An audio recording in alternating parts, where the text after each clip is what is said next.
Shoshana Zolti's on. I just wanted to wait till she arrived. Yeah, wonderful. She's sponsoring this evening's lecture in memory of her father, whose yahrzeit is today, Bo Bayom Harav Chaim Meir ben Yehuda Leib.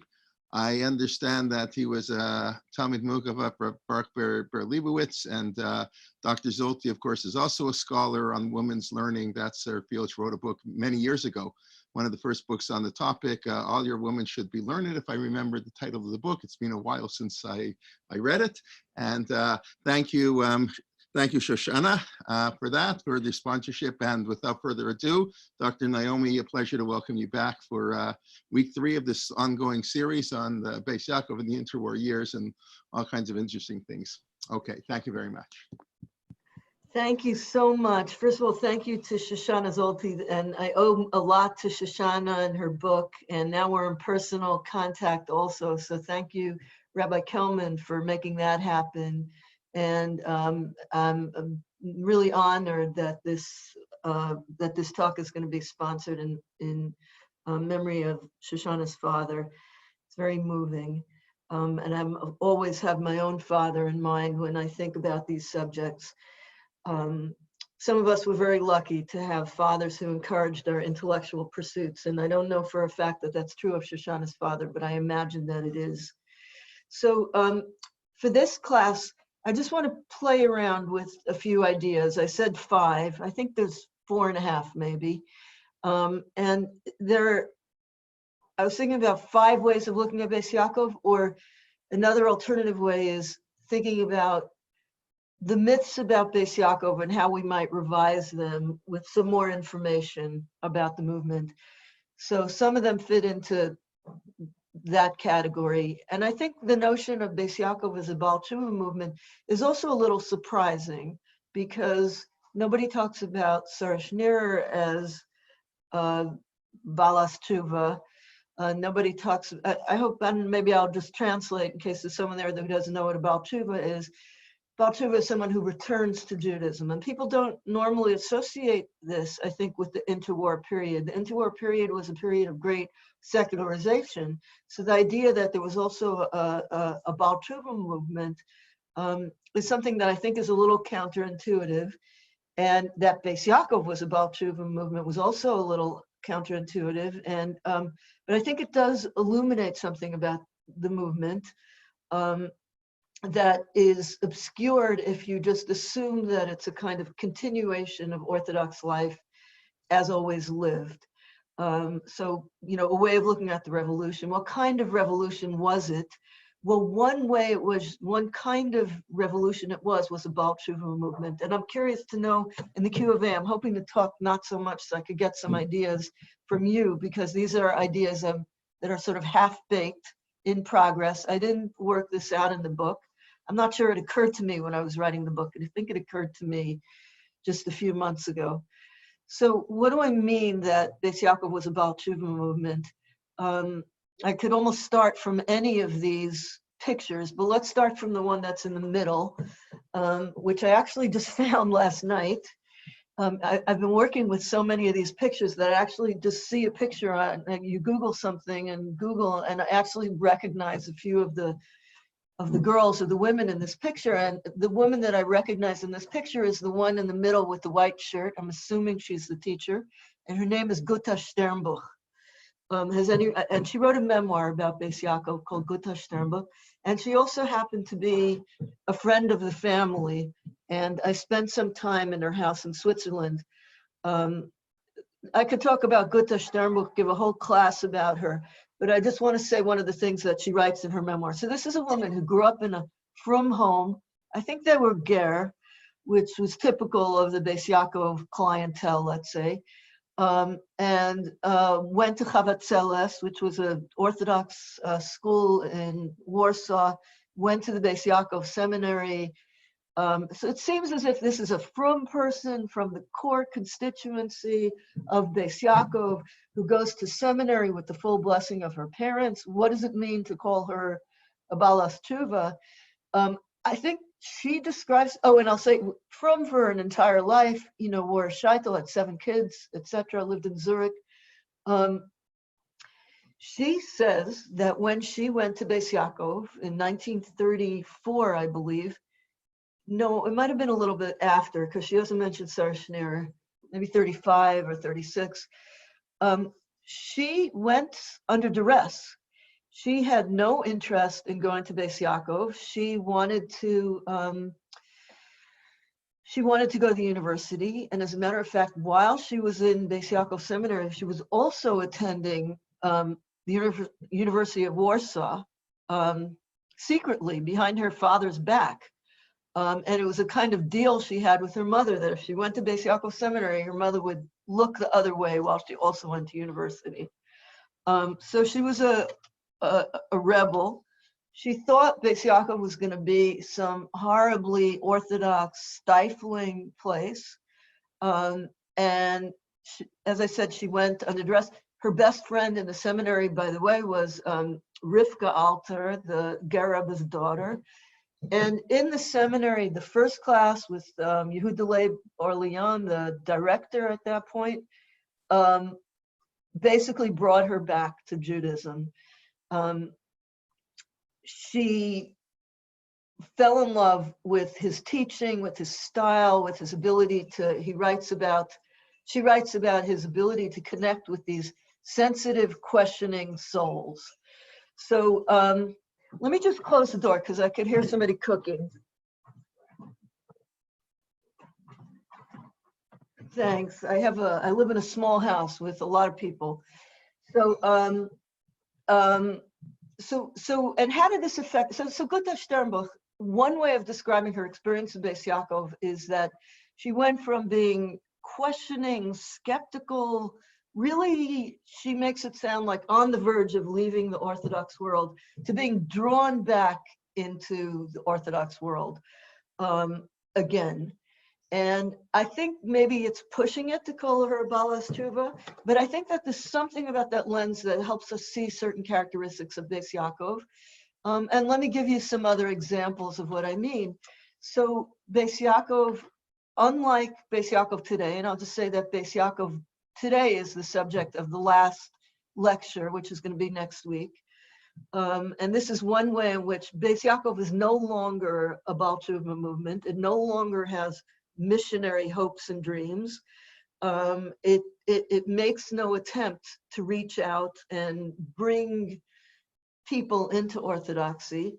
That's not, I mean, there's plenty of stuff happening like that in the Orthodox world, but Bais Yaakov is not where it happens. Bais Yaakov was where it happened in the interwar period. There were, for instance, the Bais Yaakov actively marketed to secular families or modern Orthodox families, etc. And we know this from, I have here the cover of a youth autobiography. Some of our richest sources about Bais Yaakov are from this collection of youth autobiographies that Max Weinreich, he had a autobiography contest between in the 1930s, a few contests, and these autobiographies were discovered in a garage in Vilnius, and we now have, you know, on the ground kind of stories of some of the richest stories we have about Bais Yaakov are from these youth autobiographies, and we know that Bais Yaakov, from one of these youth autobiographies, not the one pictured, by someone named Esther, who talks about being in Bais Yaakov, that we know that they were encouraged in her Benos group to reach out to their secular friends or to their off the derech friends and to try to bring them back to Orthodoxy. And Bais Yaakov actually had to deal with what was called the Hashpah problem or Hashpah problem. You see in the Bais Yaakov Journal articles that talk about this problem of having friends that aren't Orthodox. On the one hand, they wanted people to have friends that weren't Orthodox because that was the way that girls were brought back to Orthodoxy. On the other hand, they felt that, what if it went the other way around? You have a Bais Yaakov girl who's friends with a socialist, and the socialist girl happens to be a little more charismatic or persuasive, or and next thing you know, the Bais Yaakov girl is a socialist. So there was a kind of discomfort around its missionary basic impulse. And Bais Yaakov walked a fine line. And in the first of the surveys that they sent out to Bais Yaakov in the 1920s, they actually asked, this is part of the democratic spirit of Bais Yaakov, they actually asked the people responding to the surveys, how should we finesse this? Do we want to move more toward the missionary, toward the reaching out, the trying to kiruv, what we now call kiruv pole, or do we want to isolate ourselves a little bit? Do we want to keep ourselves within the fold? And they actually didn't take a stand, and they tried to have it both ways. And the play was one way in which they marketed to everybody, all the Jewish families in a given town. And what that meant is that the classes often had a mixture of people from real Orthodox families and people from not Orthodox families. This is, as I said, one of the main reasons that Hasidic rebbes didn't want their own families to send their daughters there. This also meant that the Bais Yaakov Journal was full of stories of people who had come back to Orthodoxy. So they love. This is one of the main things that the Bais Yaakov girls loved to read about was, famous actresses or whatever, people who came back to their Jewish roots. And then just as my final piece, I just have a picture there. I'll explain why I have that picture on the top there. But the picture on the left, I've already mentioned this family. That's Nathan Berenbaum seated on the chair, himself a Baal Tshuva. His son, Shlomo Berenbaum, to say the Ashkenazic pronunciation. And I'll talk a little bit about Shlomo Berenbaum. He's an important character in this story. And the young man, Shlomo's son, young boy, is Jacob Berenbaum. And some of you, that name might be familiar. Jacob Berenbaum, this is an astonishing family, every single one of them. Jacob Berenbaum was the founder of Student Struggle for Soviet Jewry. So in every generation, this family accomplished something. So this family, I would argue, who became Balei Tshuva, Nathan Berenbaum became a Baal Tshuva around the year 1911, bringing his 4 children with him, who all remained Orthodox. And as far as I know, all the descendants continued to be Orthodox, many of them in Toronto, so some of your neighbors. But he really was a little bit of an outsider in the world of Aguda, even though he became the general, I'm talking about Nathan now, I think it was called executive director or secretary. It was actually called secretary of the World Aguda. He was appointed in the late 1920s. There was always a little bit of a suspicion about him and his crazy ideas in what could be called the mainstream of the Aguda. And I think that had to do with the fact that he was a German Jew. It had to do with the fact that he was a Baal Tshuva. He was a maverick. He actually developed a lot of his ideas about Orthodoxy without close connections to any, I think he made his first real Orthodox, Eastern European Orthodox friend sometime during the First World War. That was Tuvia Horowitz, who was the Vizhnitzer Rebbe's nephew, who became his dear, dear friend and really showed him what it's like to be, a kind of Eastern European ultra-Orthodox Jew. And Nathan Berenbaum loved it, but the feelings were not reciprocated, except among Bais Yaakov. So there were certainly people, let's say in the left of the Aguda in Poland, who had a serious interest in Nathan Berenbaum. But, who's this Nathan Berenbaum guy? You can imagine that there's he's not the Chafetz Chaim, he's not a Rosh Hashiva, he's not Meir Shapiro. In Bais Yaakov, he was their guy. And evidence of this is all over the journal. There's a special issue devoted to him. with photos of him. He himself traveled throughout the Bais Yaakov world. The photo on the top, I don't know why it came out as a mirror image, but it's taken in the summer program, the Bais Yaakov summer program in the resort town of Rabka in 1930, and I found it in a family scrapbook in the Birnbaum house in Toronto. So the Nathan Birnbaum loved Bais Yaakov, and Bais Yaakov loved Nathan Birnbaum. And my suspicion is that the love had something to do with Nathan Birnbaum being the Baal Tshuva of the Aguda, the most famous Baal Tshuva. I mean, obviously the Orthodox world had other Baal Tshuva into our period. Franz Rosenzweig, certainly well known, but Nathan Birnbaum, who really fell in love with Eastern European Jewry and believed that they were the hope of all Jews, his particular charisma was felt most powerfully among the women of the Aguda. And I think I talked earlier about how German Jewish influence was permitted in Polish Eastern Orthodoxy, but only up to the line, onto the gender line, only among women. So Nathan Birnbaum would have been accepted by women more than men, even if he wasn't a Baal Tshuva. But the adoration that was felt for him, more than for people like Leo Deutschlander, the seeing him as a kind of guru of the movement, had something to do with the fact that so many of the girls themselves were, in the sense that I'm trying to put it, themselves Baalei Tshuva, even if they had grown up in Orthodox homes. Shlomo Birnbaum. So Shlomo Birnbaum, Nathan Birnbaum's children were already, in their teens and 20s when he became a Baal Tshuva. So it wasn't simply a matter of being, well, of course they're Baalei Tshuva, the family becomes from. They themselves chose the same lifestyle, the same world that their father had chosen. And Shlomo Birnbaum this is part of later in this talk, he was a Yiddish professor at the University of Hamburg, and he became the Yiddishist of the Orthodox world, and in particular of Bais Yaakov.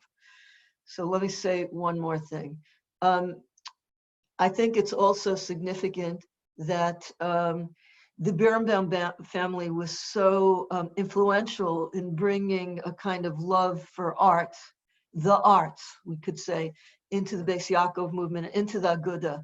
So if anyone who's done research on the Aguda and into our period, you'll see over and over again, amazing graphic design, mostly without any kind of attribution. And I myself used this image on the right, I had in my book without knowing where it came from, because I wasn't yet in touch with the Birnbaums in Toronto. And when I went to their family archive, David Birnbaum pulls out the work of Oriel Birnbaum, the family artist, and there's the image, and I read what it says in Hebrew, and I understand this is an image that was appropriated for Bais Yaakov purposes, despite the fact that I don't think the image was produced to illustrate a verse about girls. It was a verse about boys.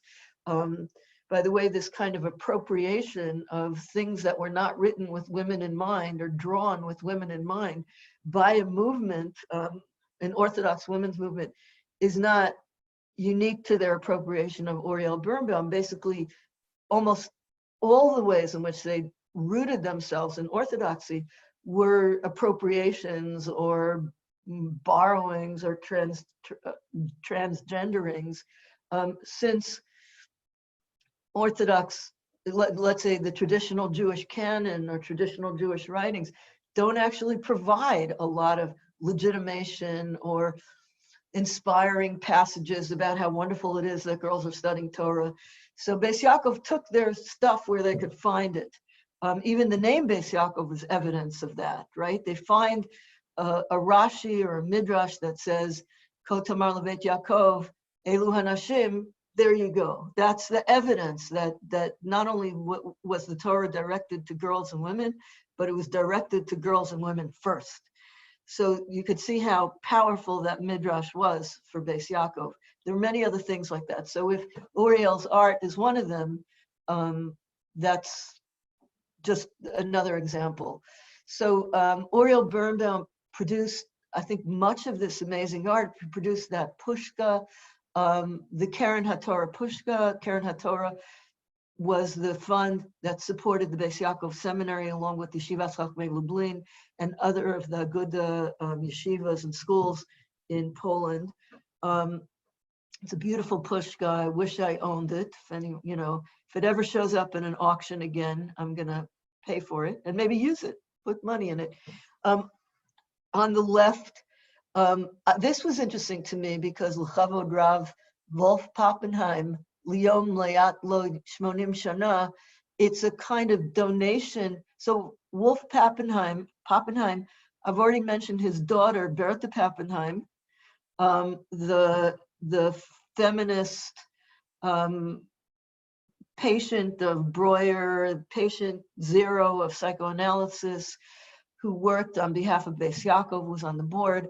Her father was a kind of Chassam Sofer Jew who migrated to Vienna, and he obviously didn't need any money. In honor of his 80th birthday, there were things you could donate money to, including Keren HaTorah, but look what beautiful art there was.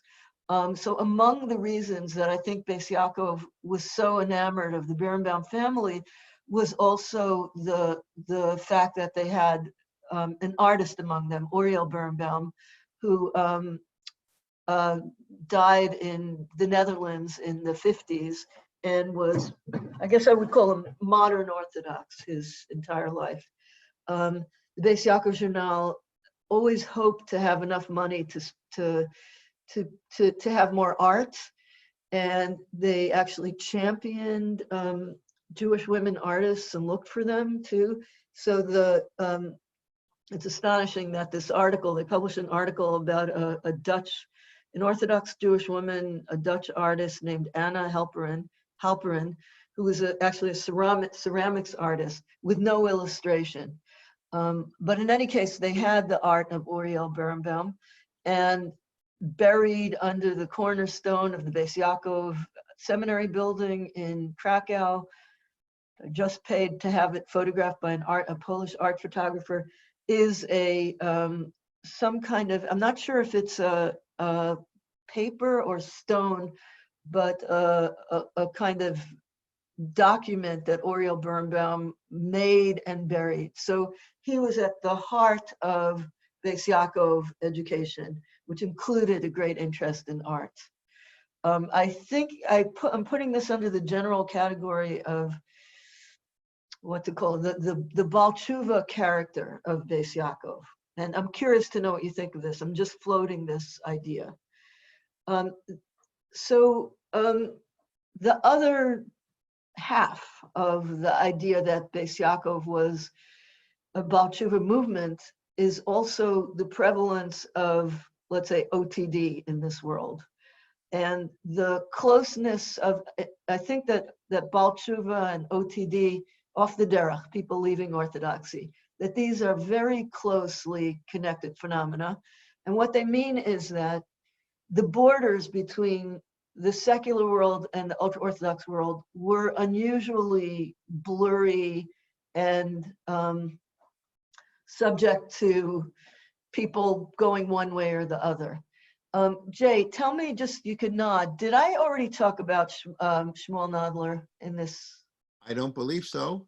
Okay, so I'm sorry if Somebody can correct me if I'm wrong, but I don't remember. So let me tell you a little bit about one of the characters I'm talking about. And we're fortunate enough to have a photo of him. So he's in the slideshow. But since this is also about girls, I also have another girl I want to tell you about. So these are people who moved from the world of Beis Yaakov to the world of communism, which turns out to not be such a big step as you might think. So Shmuel Nadler is an interesting character, if anyone has heard of him. He was a Ger Chassid. Can you see the whole slide? Let me move my... So we see two pictures on the bottom right. Right. One when he's Okay. wearing a Because black hat, I'm and one when he's okay. not. Great. So Shmuel Nadler, let me tell you a little bit about him. Ger Chassid, who has a literary bent. Now, let's say that being a Ger Chassid and wanting to be a poet, it's not clear how those things work together in every era. But in the 1920s and 1930s, it was possible. Shmuel Nadler, he's called by various people the Aguda Bard. Aguda had a bard, not the Aguda today. I don't think it has a bard, or unless you call, I don't know, Yontif Erlich or somebody a bard. And there were other poets in the Orthodox world, but there were very few poets. There's also a woman, I'll talk about her in a minute. There were very few poets who had any status within the Orthodox world and also within the secular world. So Shmuel Nadler was, let's call him he had a great crossover hit. His crossover hit was called Die Best Symphonia. It was a book-length poem about the Baal Shem Tov. It came out when he was like 19 or 20. I mean, I think he's really like, doesn't even have a beard because he's so young, not because he's modern in this photo. And he would give talks, he would give readings, and the readings would be packed with Ger Hasidim, his buddies, and his fellow Tzirei Agudas Yisrael people, and they'd be packed with the secular Yiddishists who loved him. It's like they were waiting for someone like him. So that's who Shmuel Nadler was. He happened to, he wrote the hymn, B'nos Agudas Yisrael hymn, which is the winning anthem. They had, in 1929, they had a contest with a prize. And for anybody who wants to try to write the anthem of the youth movement. And Shmuel Nadler won. Eliezer Schindler also put one in, but he didn't win. And he got the prize money. Another little, let me tell you about how Shmuel Nadler left the Orthodox world. And if you read this closely, you could see it elsewhere. I forget where I have it, but it's already maybe a little bit of a hint that he might be on his way out. But it at least seems to be from the, it was pious enough to win, let's just say that. And it's a love poem to Orthodox women. Tznius von der Mutter Sarah und der Mutter Rivka's Geist. What is it? Something von der Mutter Treren von der Mutter Leah. So, all the four mothers, it also speaks in the voice of a Jewish woman. Komm zu uns, komm zu uns, a weite Schwester. Come to us, O distant sisters. So you can already see the missionary impulse in Bais Yaakov. But I love that it's a man speaking in the first person feminine plural. Us, he's identifying with, that's how deep his identification was with Benos. But he was writing to him. So I already told you that Bais Yaakov was famous for its theater crazy culture. And the theater crazy culture led to boys in Tzirei Agudas Yisrael, the male youth movement, wanting to do the kind of theater that the girls were doing. And this story actually is about how Shmuel Nadler left the Orthodox world. And Shmuel Nadler was giving a poetry reading at a Tzirei Agudas Yisrael clubhouse in Warsaw. And the boys in the clubhouse gave him an earful about something that had just happened to them, which is that they had just decided to put on an evening of performances, the way girls were doing it in the small towns. They were going to do it in Warsaw. They've been rehearsing this is Hanukkah time. It's not a Purim spiel. So this is not a borrowing. This is not a kind of modern rewriting of the Purim spiel. This is a new phenomenon, which is Tzirei Agudas Yisrael attempt to imitate Bais Yaakov girls in terms of Hanukkah extravaganzas. So they're ready to put on their Hanukkah extravaganza. And word gets out to the Aguda that this is happening, and no one's asked them. No one's run the script by them. No one's. And they come down hard on this chapter of Tzirei Agudas Yisrael, and they're like, let's see the script.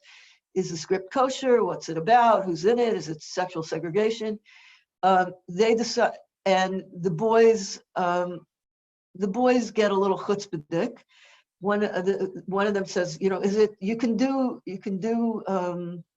Mechiras Yosef, right? The traditional story of the selling of Joseph. And one of them says, so one of us should play Eshes Potiphar, so one of us should play the wife of Potiphar. In other words, in the name of being kosher, we're going to have to cross-dress. And the Aguda didn't like this chutzpah, and they shut down the production. Shmuel Nadler heard about this. He was already probably having a little bit of problems with the Aguda, overstepping the limits that they were putting on him. In any case, a few days later, his big talk at the Warsaw Pen Club. This is already January 1934, and he shows up at the Warsaw Pen Club, and no yarmulke, and he's cut off his payas, and he announces that he's now a communist, and the Aguda is a decrepit old organization, and nobody should be in it. And meantime, the room is half filled with Ger Hasidim, half filled with secular Jews. You can imagine they have different reactions to this sight. His brother, who happens to look almost exactly like him, yells, "My brother's been possessed by a dibuk," and he faints. And this is how the story gets. This story is just too wild, and there's too many people there for this not to be in all the sensational Yiddish press. So this is the story of Shmuel Nadler. Shmuel Nadler moves to Paris a week later, joins the Communist Party in Paris, and is not seen again in Orthodox circles. So this is an example of a certain kind of dangerous openness that existed between the Aguda and the secular world. And Shmuel Nadler lived more or less comfortably or uncomfortably within this double world until he couldn't anymore.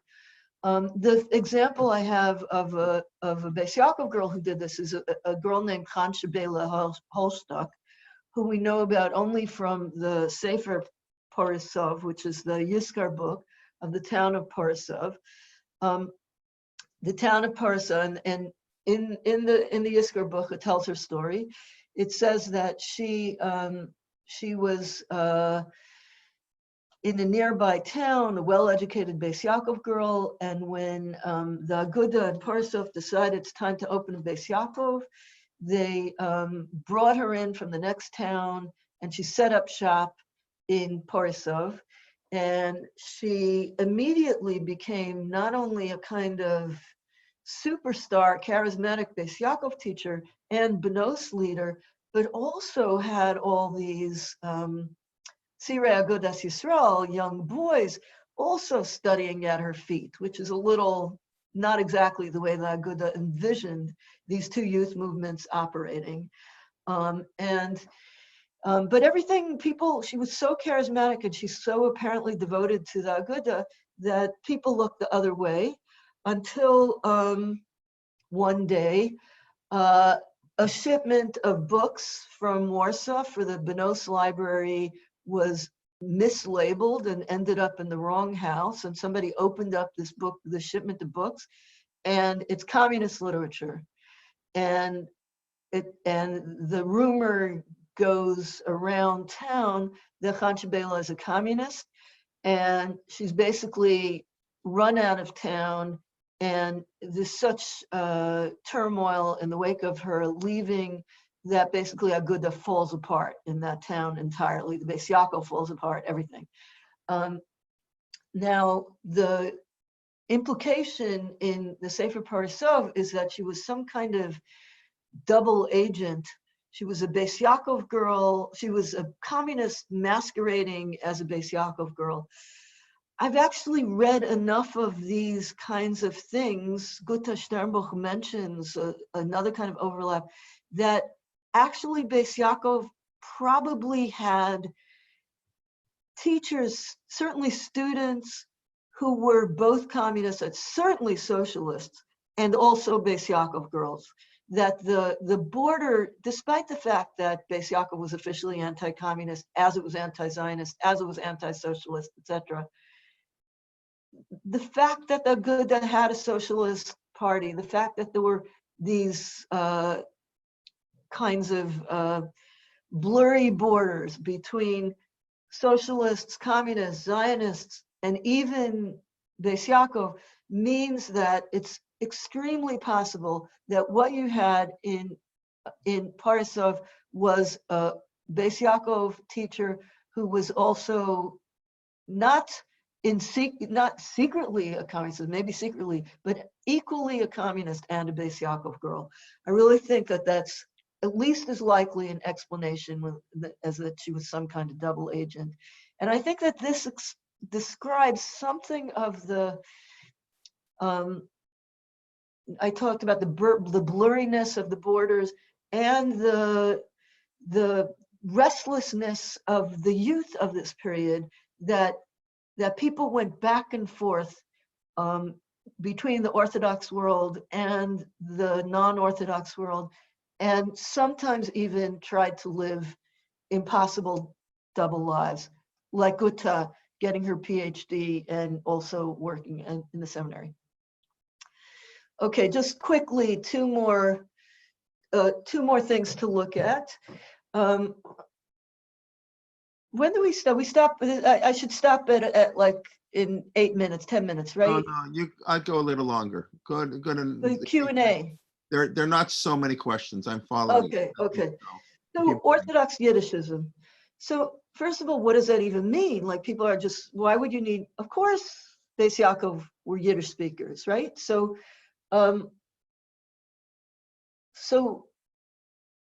when I talk about Yiddishism as an influence on Bais Yaakov, that seems like a kind of absurd thing to say, because obviously, we're talking about Eastern European Jews in Poland. What else would they be but Yiddish speakers? I've already talked about the role of German in the seminary, for instance. But now I just want to talk about what Yiddishism was. What I mean when I say that Bais Yaakov was not a Yiddish-speaking movement, it was a Yiddishist movement. Now, obviously, I don't mean it was a Yiddishist movement in the sense of secular Yiddishism. It was a Yiddishist movement in the sense of Orthodox Yiddishism. And what I mean is that Yiddish as a value was not evident in the early years of Bais Yaakov. The first 8 years of the first 6 years of Bais Yaakov Journal, it was published in Yiddish and in Polish. And when people talked about going to only Yiddish, others said, how are we going to have only Yiddish? I mean, we have to reach Polish-speaking girls. Even Orthodox Jews in the big cities or even Hasidim were already speaking Polish. Sarah Schneer herself wrote her diary in Polish. Bais Yaakov took on Yiddishism in 1929. It was one of the last influences of the great influences of socialism, feminism, etc. Yiddishism was the last one.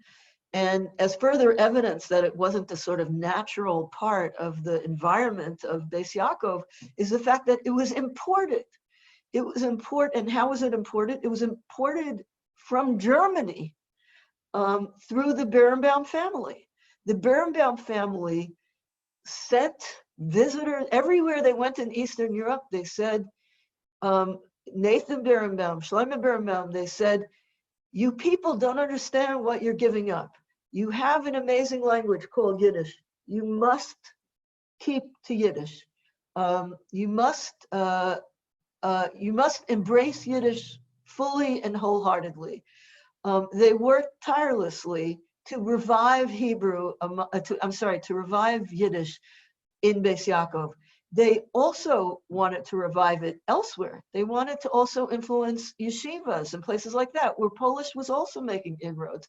They also wanted to teach Eastern European, in other words, who wrote the textbooks and who did the scientific research on Eastern European Orthodox Yiddishism. It was the Birnbaum family. It was a German family coming to Eastern Europe and trying to persuade Eastern European Orthodox Jews to embrace their Yiddish and to also embrace the Orthodox Galicianer pronunciation against the Yivo secular pronunciation, and to try to systematize Orthodox Yiddish, which didn't occur to people in Eastern Europe to do. And they wrote textbooks and they did sociological studies, and in every possible way that they could, they tried to persuade Orthodox Jews in Eastern Europe to embrace Yiddish and to speak it correctly according to the old way of doing stuff. So I'll give you an example. Shlomo Birnbaum tried to persuade Bais Yaakov to call women vibe, as we say, the old medieval way of referring to a woman as opposed to a Frau. Sarah Schneer herself, which he called the modern Germanic Deutschmarisch thing, get rid of the modern ways of speaking Yiddish and speak Yiddish the way your grandmothers and your great-grandmothers did. And there's all this attempt to bring grandmothers and great-grandmothers into the Bais Yaakov Journal. Do that, right? Read the Tzenerena. And Eastern European Jews had to be told by German professors to do this. Now, in the yeshiva world, as far as I can tell, they paid no attention to the Birnbaums, right? Like, you guys are going to tell us how to speak Yiddish?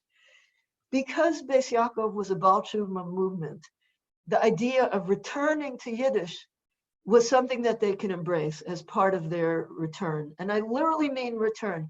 In 1929, when at the National Benos Convention, Lazer Friedenson said, "This is it. We're doing it, Benos members. We're not having any more Latka Sharanska as our Latka." That's kind of an odd name. Everybody takes a nice Hebrew Yiddish name. Everybody takes a Jewish name. And we're all going to try to speak Yiddish. When you walked through Benos clubhouses, there were signs up that said, "Speak Yiddish." In all the Bais Yaakov journals, little "speak Yiddish," like a Yiddish kind, right? The Yiddish tongue and the Jewish mouth, right? One of the things. So Yiddishism had to be inculcated, and the fact that they kept trying to inculcate it, and they kept complaining that people did it for a day or two and then they couldn't do it anymore, is evidence that you're dealing with people who were no longer native Yiddish speakers. And actually, in one of the eulogies for Sarah Schneer, it says that Sarah Schneer in 1929 decided to speak only Yiddish, despite being far from fluent in Yiddish. Her German was much better than her Yiddish. Her Polish was certainly much better than her Yiddish. Sarah Schneer spoke the kind of Yiddish that somebody does when they decide to take it on, not a natural Yiddish. And yet she persisted, and her Yiddish got better, and she wrote about it. There's her article, Kennst be'emes gut Yiddish. Kennst be'emes gut Yiddish? It's not only try to speak grammatically, it's like, maybe you know some Yiddish. You spoke it for the first few days. This is what I mean by Bais Yaakov being a Yiddishist movement. The Bais Yaakov Journal, they gave it over to the Birnbaums for an issue or two, just to try to write the propaganda about Yiddish. As part of the Yiddishist revolution, the Orthodox Yiddishist revolution, which, by the way, the secularists were very happy about. The Orthodox Yiddishists always spoke with great contempt about the secular Yiddishists. For them, Yiddish, the language itself is holy. For us, it's holy because our grandparents said holy words in it. But the secular Yiddishists were so happy to have the Orthodox masses on board, even if only the women, that they forgave all the insults that the Orthodox lobbed at them just to have more Yiddishists. And they themselves embraced Orthodox Yiddish poets. When Bais Yaakov adopted Yiddish, they also tried really hard to find Orthodox Yiddish women poets. And there you have Miriam Olanover. They also encouraged their own women to write Yiddish in Yiddish, right? So she herself was already married with children, but she was probably the best known, most widely accepted Orthodox woman poet in interwar Poland, respected far beyond Orthodox circles. She wrote a book called Mama's Tzava'a, Baba's Tzava'a, the Baba's Tzava'a, the grandmother's will. or ethical will. And this song, Antikalach, one of her poems was set to music, and it's in the Bais Yaakov songbook that I discovered in the archive. So certainly they were looking for a connection not only with Yiddish, but also with Yiddish and its feminine associations, its long associations as Mama Lashon. And they treated Yiddish women writers with a great enthusiasm. As far as they were concerned, there weren't enough of them. I think they were really hoping that a woman would win some of these contests. But women were much less likely to have a good fluent Yiddish than men in this period, which we explained, I think, in the first class. Okay, I think my last lens, and this is something I do talk in the book, is the question of Bais Yaakov and the Jewish family. So the rhetoric of Bais Yaakov says all over the place that their whole goal is to restore the Jewish family to its traditional role. So to bring, to return the hearts of the daughters to the mothers, quoting the prophets. Micha?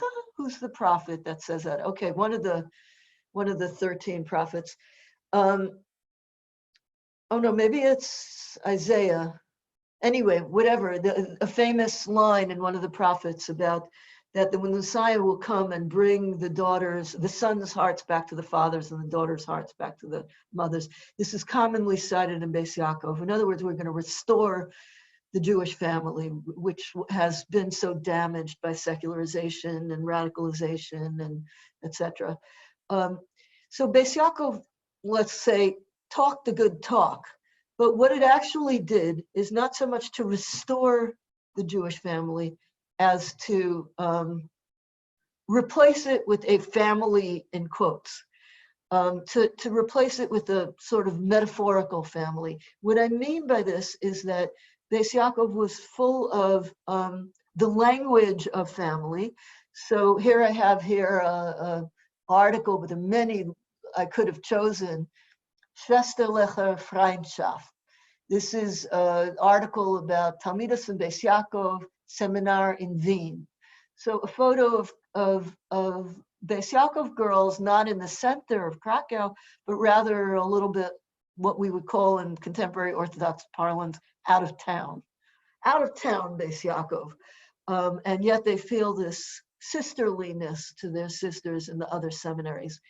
The notion of Bais Yaakov girls as sisters to each other is everywhere in the literature. It's no longer used with anything like that frequency, but in the interwar period, Bais Yaakov girls referred to each other as sisters.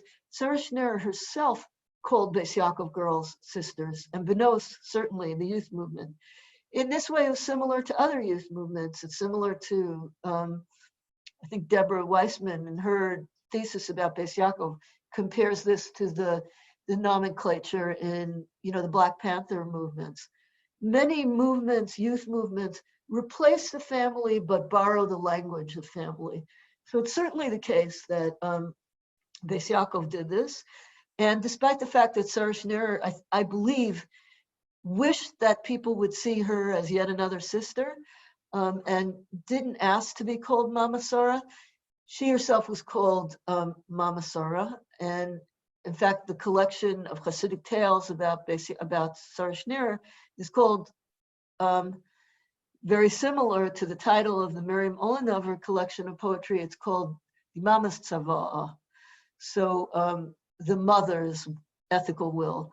So Sarah was called Mama Sarah. There's multiple meanings to that, including she's called, very often it says,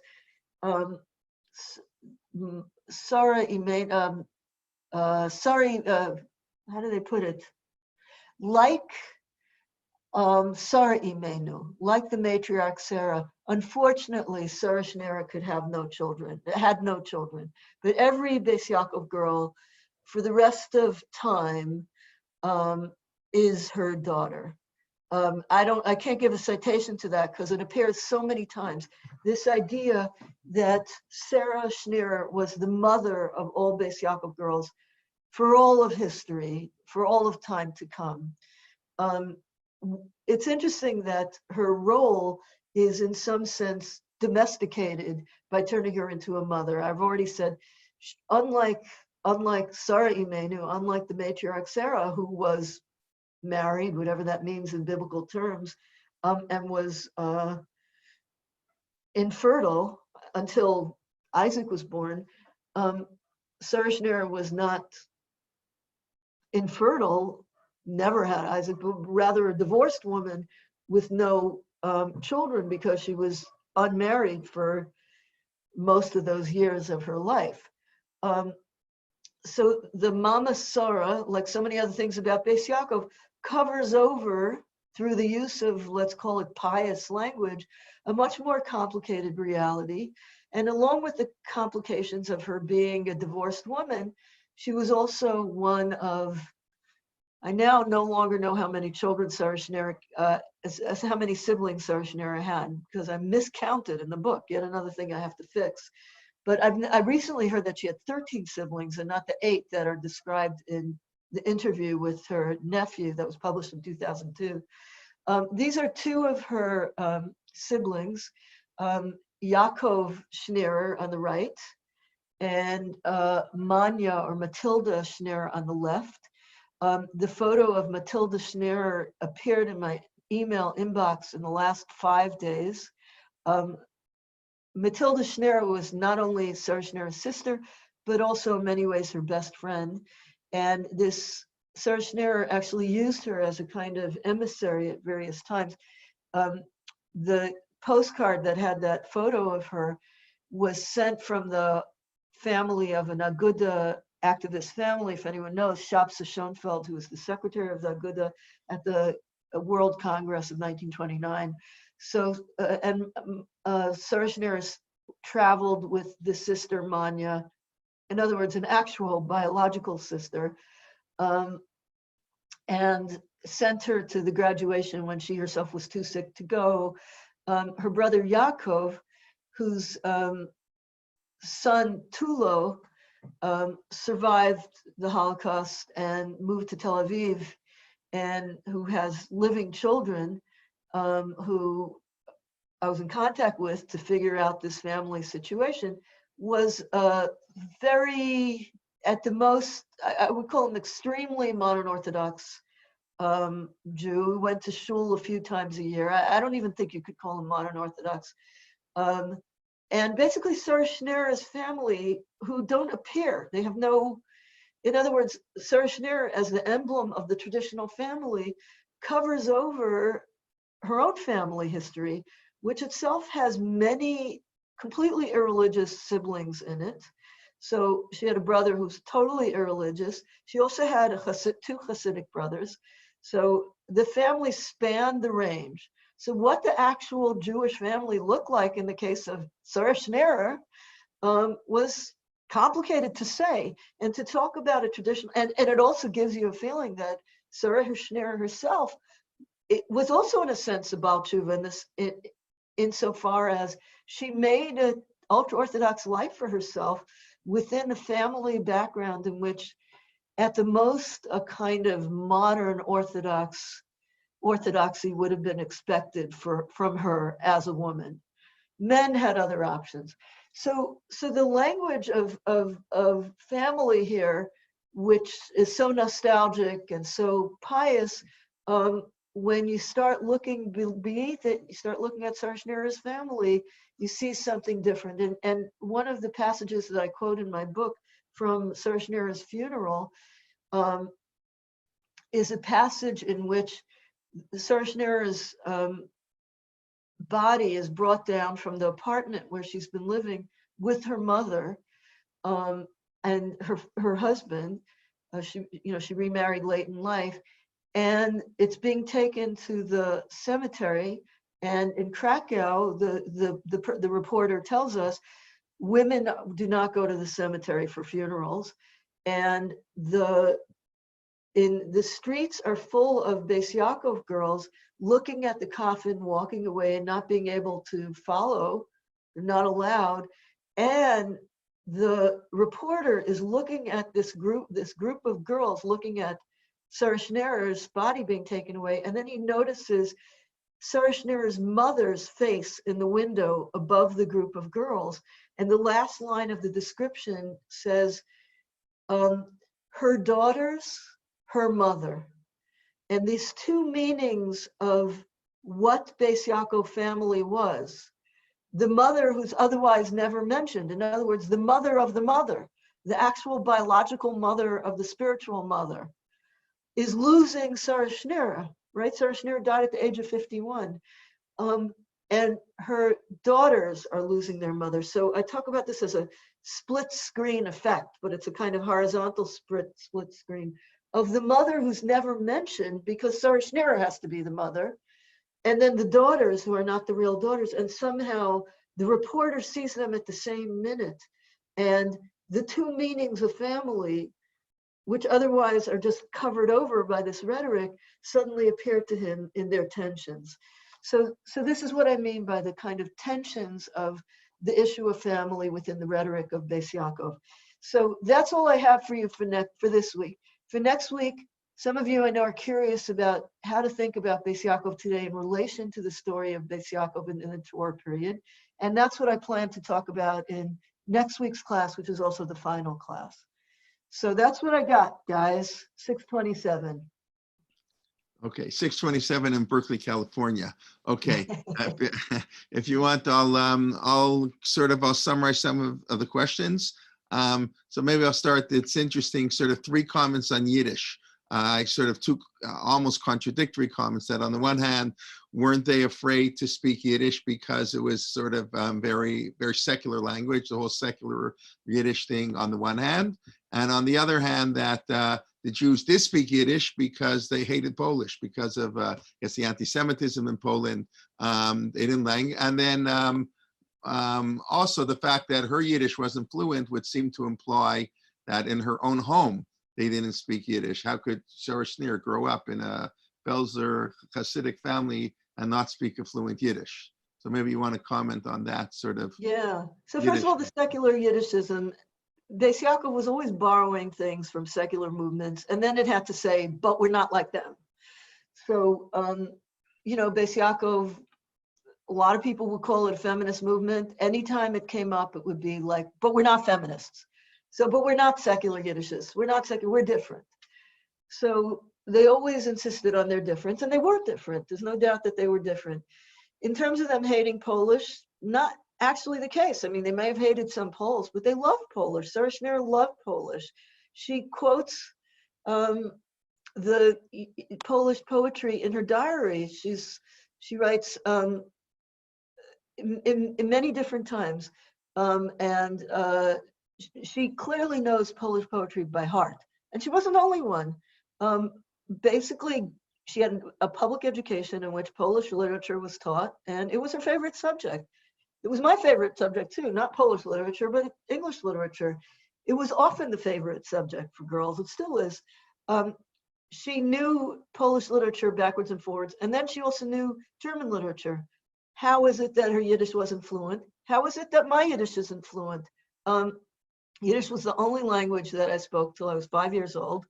I came from a Hasidic Yiddish-speaking home. I went to school. I started speaking English. I started speaking English to my siblings. My parents would say something to me in Yiddish, and I would answer in English, and I no longer have fluent Yiddish, which is very embarrassing for me. And if I, were Sarah Schneer and had to suddenly speak Yiddish all day long and persuaded myself that that was the right thing to do, it would be very hard for me for a few years. I mean, somewhere I'm a native Yiddish speaker. Somewhere if I went to a hypnotherapist, native Yiddish would emerge. It's true, it would be 4-year-old Yiddish, but it's better than, it would be native. That was exactly the situation that Sarah Schneer was in. I mean, I don't know exactly, but I suspect it was something like that. Okay. Somebody wants to know about Tarat HaMishpacha, how much that was taught, and I guess, as a major subject within Bais Yaakov. So Bais Yaakov and Tarat HaMishpacha was an often discussed. It's one of the things that I'm very interested in when I talk about how Bais Yaakov looked at gender. So Bais Yaakov was responsible, along with other people, for bringing the Chafetz Chaim to do a huge talk about Taras Mishpacha, which you can get. It's downloadable.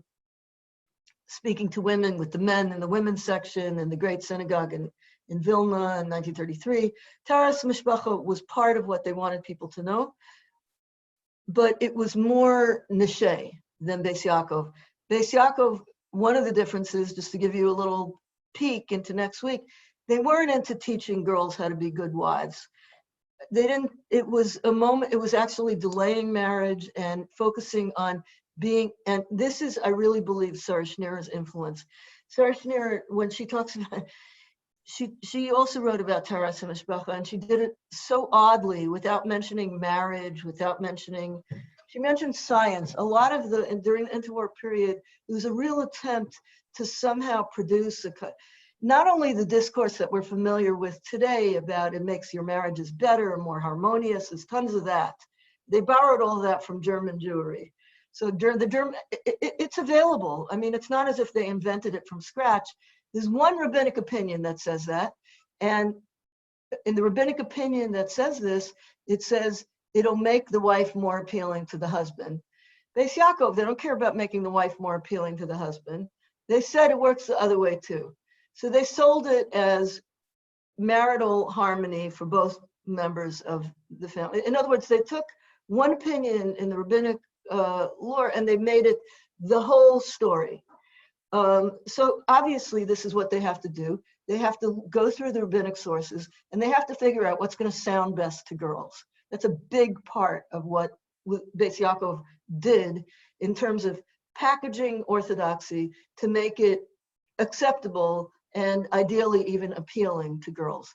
Sarah Schneer, for various reasons, I think she just, her personality, the fact that she was unmarried for a lot of this period, she didn't want to go there. She didn't want to talk about sex, even indirectly. She didn't want to talk about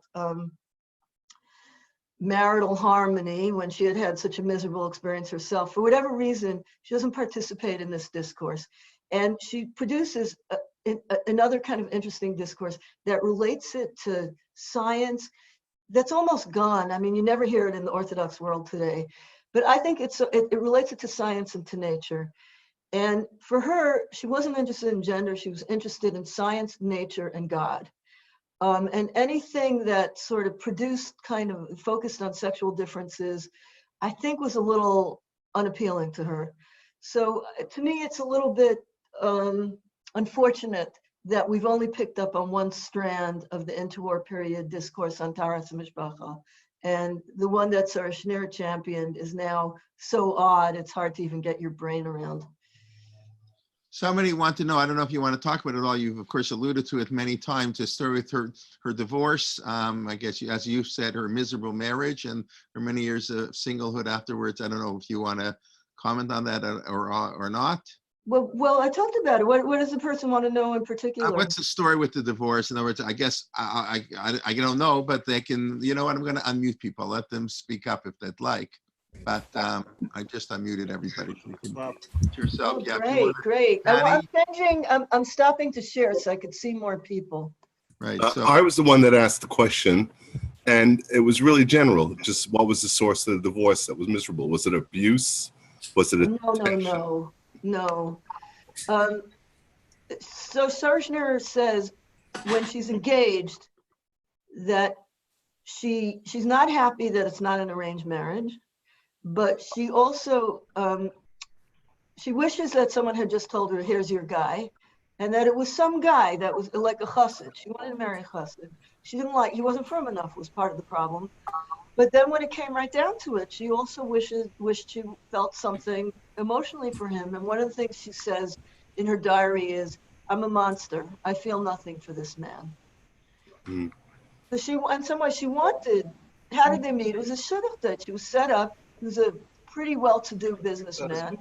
She says at her wedding that everybody, the only part of her wedding she liked was going to the mikveh.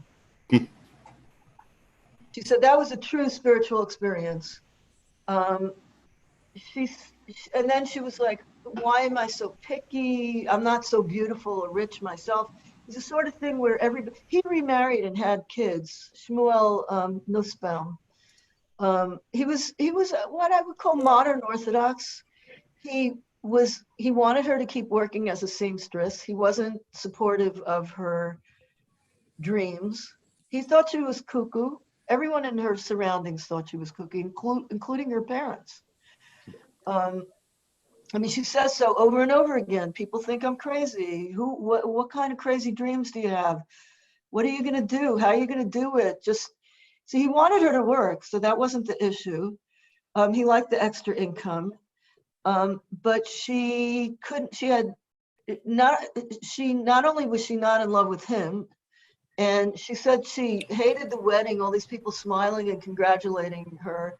She hated her in-laws that expected her to like go out for tea and go to the theater and talk about women's things. She didn't want to talk about women's things. I told you she was jealous that her brother got a shas, for his, when he got engaged, he got a shas, and she got like, I don't know, jewelry or something. So she wasn't into the jewelry. She wasn't into her in-laws. She wasn't into the fancy wedding. Not only did she felt like there's something wrong with her because she didn't have any feelings for him, but she was also hurt because she thought he had no feelings for her. Let's just say this was not a match made in heaven. He was an ordinary modern Orthodox guy, and she was who was Sarah Schneer? She was a passionate religious. She was considered a gadol hadar. Men stood up when she walked into the room. She was a personality. She was an intellect. She was a rebel. She was and she was married to some ordinary guy, and people thought she should be happy because, she was married when she was 28 and such an old lady, such an old maid, right? Mm-hmm. Was her second marriage a happier one, if I could ask? So really oddly, it's easier to learn about the first marriage than the second marriage, which you learn from silence sometimes. So the second marriage, I've already told you about it. It does not appear in the marriage register. So I paid a Polish researcher to look at we have the Krakow register. We have everybody who got married in Krakow. We have her first marriage. We have her divorce. We have where she lived. We have her address. We have her occupation. Nothing for the second marriage. The second marriage, we just have a name and we have a yichus. So we have a name and a yichus, and he's living with her in the first apartment that she had her first seminary built. Her seamstress studio. She's not living in the seminary. She's living in that studio. And we know that they moved together. So she apparently did not get legally married. I mean, who cares, right? As long as she she certainly got married according to Jewish law. So why didn't she get legally married the second time around when she did the first time? It's an open mystery. She was living with him. Not the teacher. One in the order. He appears in stories about her death. He is always trying to get her to stop going to the seminary. He tries to get the seminary girls to stop coming and visiting her. And she says, these are my daughters. There's a certain amount of tension that appears in the biography around. So she got sick. So her husband makes no appearance for most of the early 30s. And then she gets sick and she's no longer as independent as she was. And suddenly he's everywhere and he's trying to tell her not to go wherever she wants to go. And he's there and tells the girls to leave because she's tired. So her illness brought her back to her family, her biological family, in a way that I think she didn't entirely appreciate. And some of the most painful stories about these last weeks of her life is she actually moved to be closer to the seminary because she could no longer walk from where she lived. And she just would walk into the seminary like on her deathbed, and she'd start huffing and puffing and sit down and people would see her. And it was like a ghost was in the room. So that's what we know about the second marriage. Maybe other stuff will appear, hopefully. I mean, there's still archives out there that I haven't totally dug into. Believe me, I sure looked.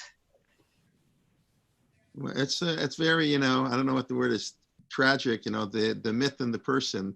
Sometimes, they're real people out there, and we, historically, we don't look at the real person. We look at, what they did, what they accomplished. I mean, it's not only true about her, but anyways, okay, it's 9:40 or 6:40 in Berkeley, and I think we'll can pick up with questions